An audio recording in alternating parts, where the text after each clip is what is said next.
What Jeffrey Epstein did was monstrous. The victims deserve justice, full stop. But here's what bothers me. The public conversation keeps getting trapped on the most cinematic details. The island, the plane, the photos, the who was on the list. It's like staring at the bloodstain and never asking who fired the gun and why. Epstein wasn't just a predator. He was a service, a broker, a gatekeeper to a private zone where certain people could test one another, bind one another, and quietly trade protection. I grew up in the Soviet Union, and watching this story unfold, I recognize a mechanism Americans don't usually name. In Russian, we have a word for it, blat. Blat is not just corruption. Corruption is a crime. Blat is an operating system, a shadow network of favors, introductions, exceptions, and mutual compromise, where the real power doesn't live in institutions. It lives in access. And that brings us to the real question. What if the Epstein saga is not primarily a sex story, but a governance story? What if it's a warning sign that parts of the elite started behaving less like citizens under law and more like a closed circle that runs on "I can fix this for you" and "you owe me"? I'm Elvira Bary, and today I'll show you why this scandal is not only about individual depravity, it's about what happens when rules become theater and backstage connections become the real constitution. Here's our roadmap. Blat Explained. How a broken system turns favors into oxygen. The forbidden zone, where elites signal exemption from normal rules. Epstein the Fixer. What he really sold and why it wasn't sex. Institutional collapse. When law becomes performance and brokers become judges. The Soviet future, what it looks like when a country normalizes this. If you want more of these decoding videos, here are the simple ways to support the work. Subscribe, like, and share this episode with one person who's tired of headlines and wants mechanisms. Join the think tank if you want to keep this channel independent and push these conversations forward. You can also support directly with PayPal or Super Thanks, or tap hype points to help the video travel. And if you are listening on Spotify, hit follow so the next episode lands in your feed automatically. Thank you for being here. Let's get into it. Blat Explained. Blat is what happens when the official rules still exist on paper, but following them does not do you much good. People in the West hear blat and translate it as corruption. That's too small. Corruption is one crime. Blat is a whole social operating system. The clean definition is you use personal networks to get what the formal system cannot give you. In the Soviet Union, this was normal life. You could be a good student. You could follow every rule. You could show up on time, pay what you were told to pay, stand in the official line like a decent citizen, and still get cheated. When I was a child, my friend Ola explained this to me with something almost comical: gold teeth. Her mother worked as a flight attendant on international routes. She brought home things other people couldn't get: colorful hair ties, pens with caps, sometimes even lace underwear. People who wanted these kinds of things needed someone like her, so they turned her into a friend. They never said, "You'll owe me later." They said, "We're friends." They showed up with gifts. They stayed in touch. They did small favors before you even asked. Over time, something invisible accumulated, a quiet dad that could be called in when it mattered. Now think about the gold tooth. If you were an ordinary citizen and wanted one, you stepped into the system like a loyal believer.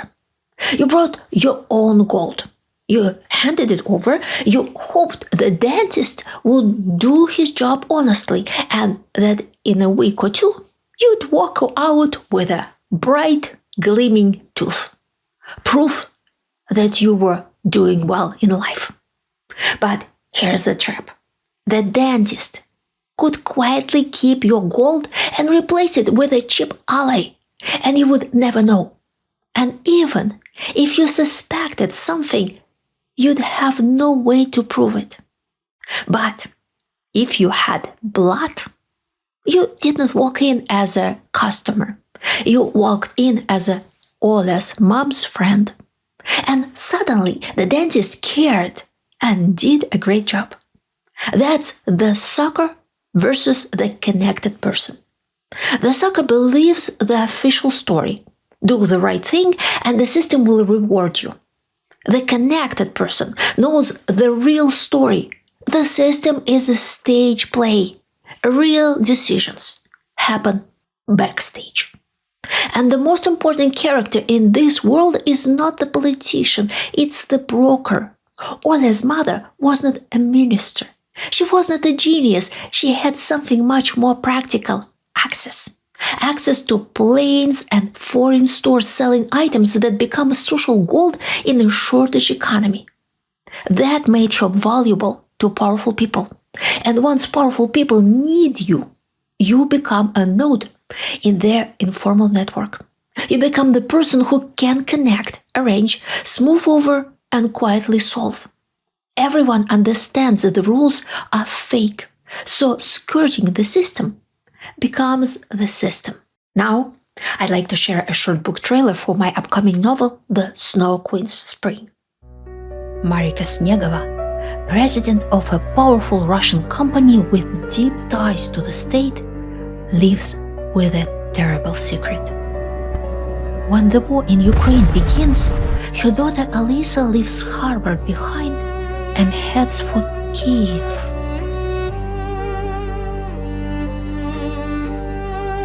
Marika's business survives on grey market deals, smuggling Western technology through a maze of sanctions. If the truth about Alisa comes out, Marika will lose everything. In Moscow, executives accused of disloyalty don't face courts. They fall from windows. When Alisa suddenly goes silent, fear turns into desperation. There's no way to find out what happened to her child. Except one. An American engineer in Kiev, her first love, Leo Bruneval. Torn apart in 1985 by the Cold War. Reunited now on opposite sides of a new one.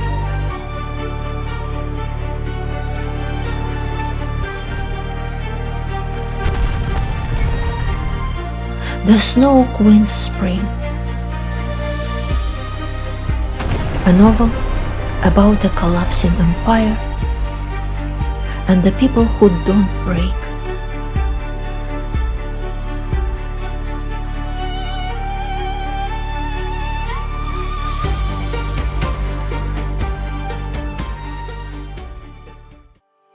The Forbidden Zone.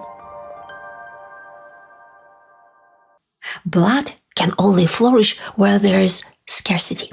If everyone has enough, people simply look for the best seller and the best price. They don't need brokers and unofficial networks.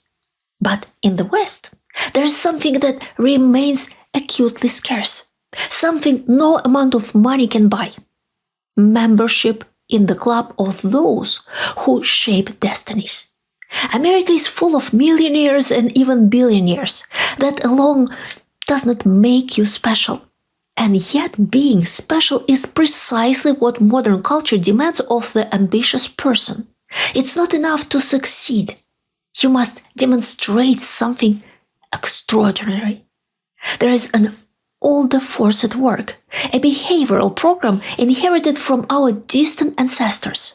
It pushes in one direction. You must do whatever it takes to be accepted by the big, powerful hunters who rule the tribe. And not merely accepted as an equal. If you regularly browse the websites of people striving for success, you'll notice how carefully they signal their uniqueness. I won this competition, I received that award, and very often photographs embracing famous figures. If a celebrity stands next to you for a camera, it instantly marks you as someone important. In the eyes of the viewer, you are the one who have access to fame, money, and power. The same logic operates at the very top. But there, a photo is not enough. Something stronger is required, something exclusive, and it does not need to be invented. It emerges automatically from our ancient behavioral code. In a prehistoric tribe, you were admitted into the brotherhood of hunters only after passing an initiation ritual. It had to be difficult. At the early stages, that meant pain, public humiliation, or a test of fear. Boys might be forced to endure ant bites without flinching, or spend a night alone in the forest. But the next stage is more revealing. The violation of taboos. The very rules that bind everyone else no longer bind you. They are still sacred for the tribe, but not for you, because you are now different. We see echoes of this throughout history. In ancient Rome, only the emperor could wear purple, a boundary so absolute that crossing it was treason.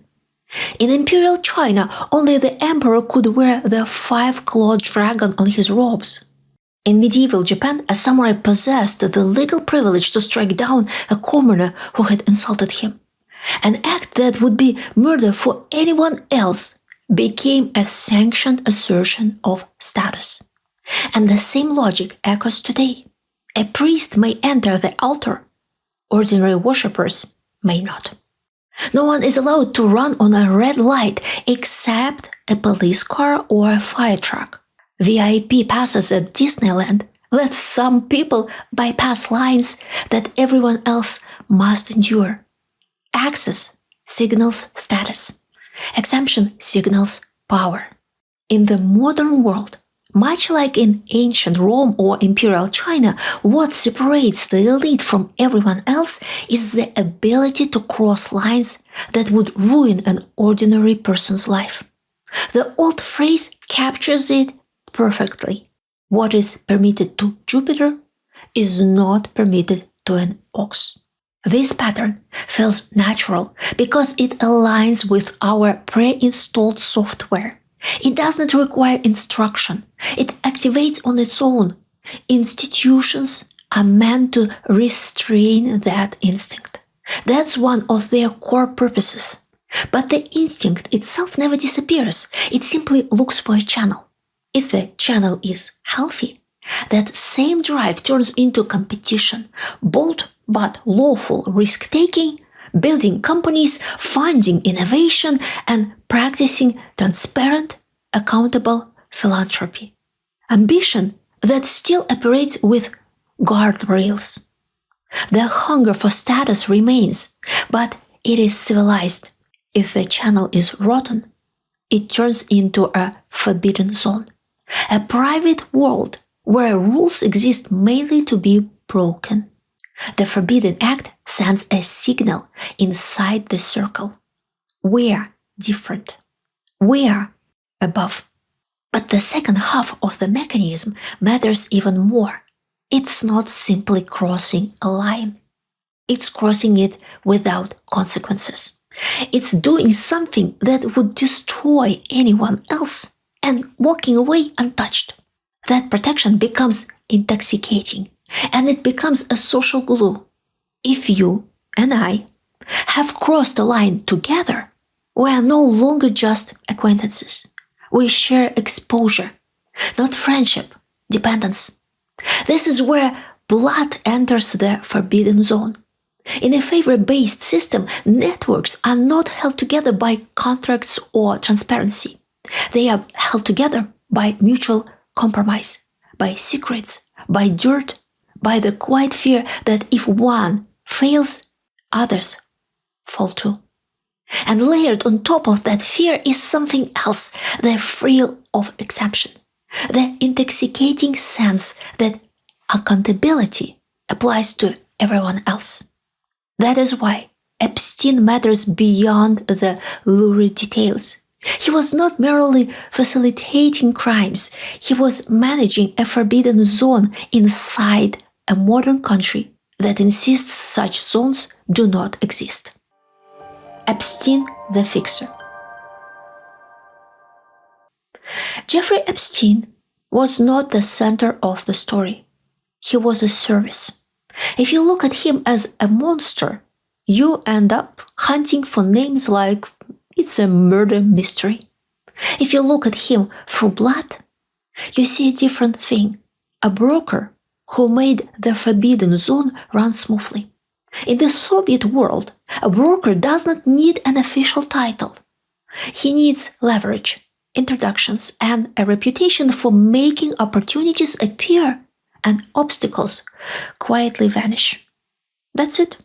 People came to him because they craved something they couldn't obtain through official channels. He becomes the hallway between locked doors. Epstein was not selling lace lingerie or imported toothpaste. He was selling access to a modern initiation ritual, entry into a circle where power was so concentrated that it appeared to guarantee something priceless, impunity. And this, in a country that officially insists no one stands above the law. That is the seduction. If this were only about private perversions, the visitors to Epstein's island could have satisfied their appetites quietly, without creating a trail and risking exposure. But discretion was never the point.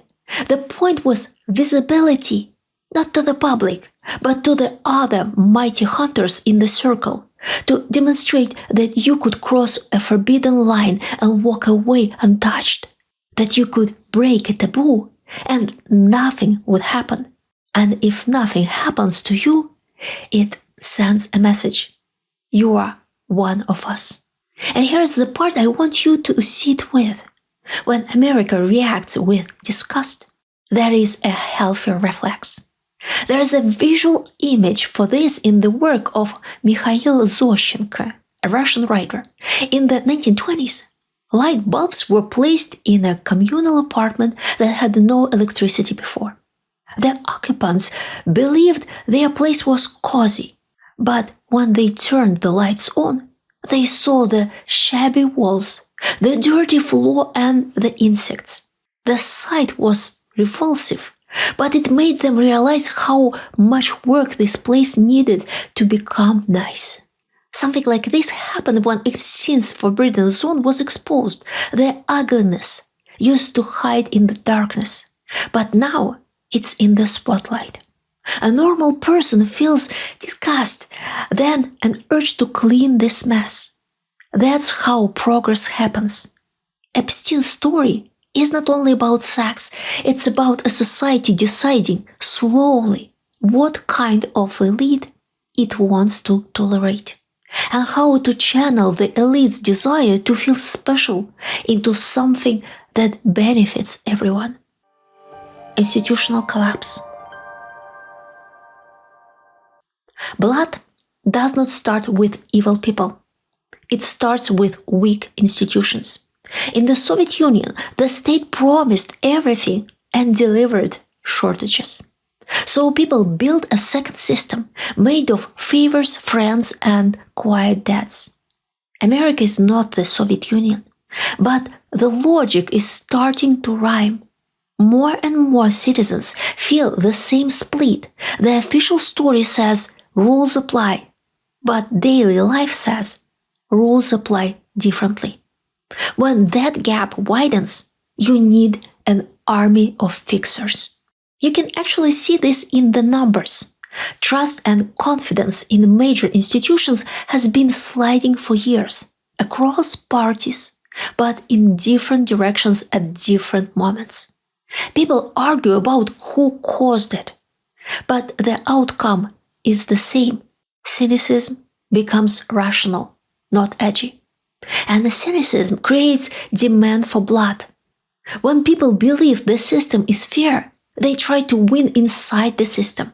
But when people believe the system is fairer, they try to win outside it. The Soviet future. Here's the warning, and it's not a conspiracy theory. America is drifting from a system of laws into a system of favors, where the real action moves into informal networks and the formal system becomes a performance for the public. That is exactly how the late Soviet Union felt. You still had slogans, procedures, and rules posted on the wall, but everybody knew the real question was who can make the rule bend.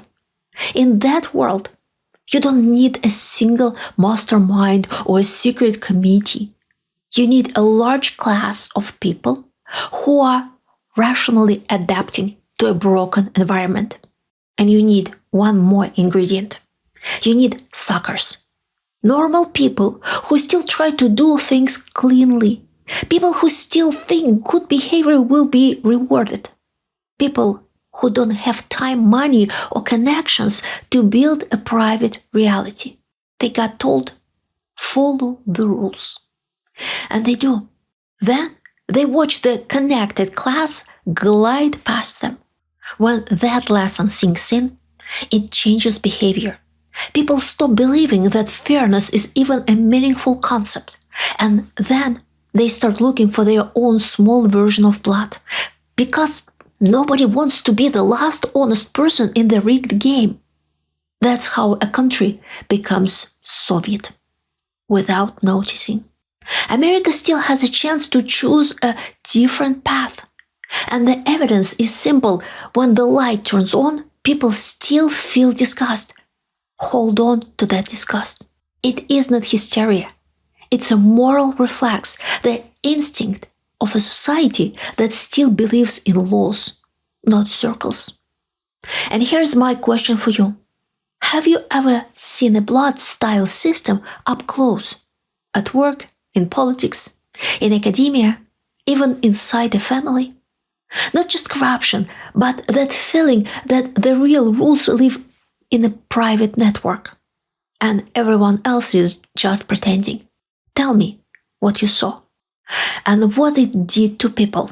If this video helped you see the Epstein story differently, please like and subscribe. It tells the platform this isn't gossip, it's analysis. Share it with one person who keeps asking, how is this even possible? Because that's the point. It becomes possible when institutions turn into theater and fixers become the real government. And if you want to keep this channel independent, here are the useful paths. Join the think tank, leave super thanks, support via PayPal, or tap high points to help this episode travel further than the algorithm normally allows. And for those watching or listening on Spotify, hit follow. It's the smallest click, and it helps more than you think. Thank you for watching. See you in the next one.